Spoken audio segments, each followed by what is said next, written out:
आपण जेव्हा पाव आणतो तर कधी कधी एक वेगळ्या प्रकारची चटणी आपल्याला करून बघायला हरकत नाही। म्हणजे ही आहे सुकी चटणी, खूपच छान लागते।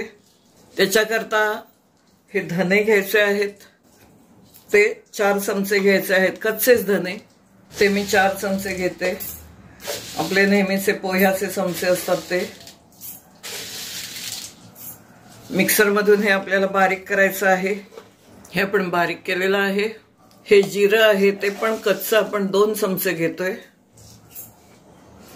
त्याचबरोबर 1 चमचा बडीशोप, दोन्ही आपण एकत्रच काढतोय।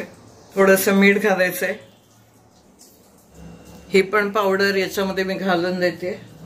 आपल्याला आवडत असेल तसं लाल तिखट घालायचंय, हे रंगाचं लाल तिखट आहे।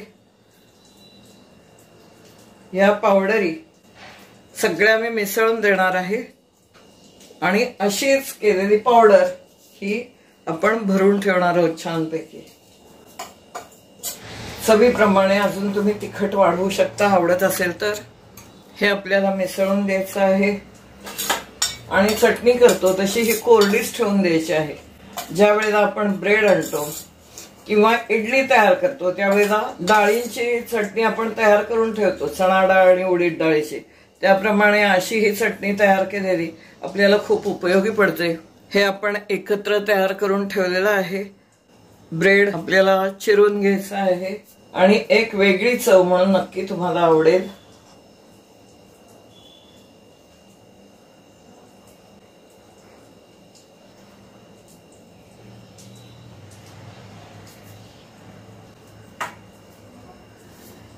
या ब्रेडला लावायला मी तेलाचाही वापर करणार आहे आणि तुपाचा सुद्धा।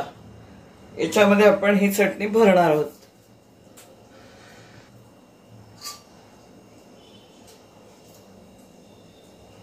तिखट ज्याला आवडेल त्याला नक्की हे आवडेल। तुम्ही हवा असेल तर ब्रेड भाजून घेऊ शकता, नाहीतर असा कच्चा सुद्धा खूप छान लागतो। या दुसऱ्या पावाला आधीच मी तूप लावून घेणार आहे।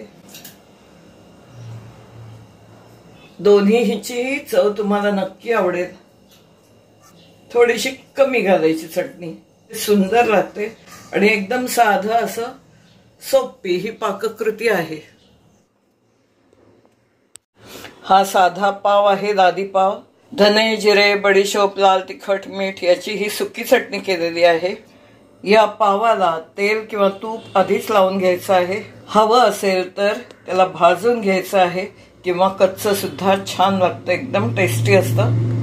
ज्याला तिखट आवडेल ते याप्रमाणे करून बघू शकतात। काहीही त्रास न घेता असा हा छान प्रकार तयार होतो आणि तो एकदम साधा आहे। ज्याला तिखट आवडेल त्याला हे नक्कीच आवडेल। धन्यवाद, भेटूया अशा छान व्हिडिओसह। धन्यवाद।